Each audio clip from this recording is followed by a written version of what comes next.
门板都拆了，顺便教一下异响吧。我们把这个往上面去提，这里的这个胶条如果说老化、硬化，或者说这里出了一些问题，然后就会导致这个车窗这个玻璃会发出吱嘎吱嘎的声音，我们就可以把这个拿下来。这样我们可以检查一下这里一整条有没有说哪个地方破损，或者是说哪个地方已经是跟这个玻璃有掉了什么脏东西进去，我们清理一下。如果说有出现问题，比如说像我这里这样，这里已经磨破了，已经磨损了，看到没？这里已经磨损了，已经不光滑了。那异响有可能是在这里，就比如说下雨天的时候出现异响，那可能是在这个地方，那我们就把它处理一下。我们把这里清理干净之后，用这个毛绒胶带，接下来我们看上面一个，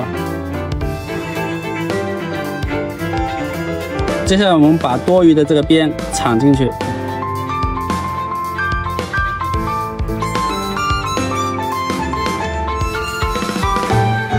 好，接下来我们处理过的在玻璃上摩擦一下，没有异响，那就可以放心去装了。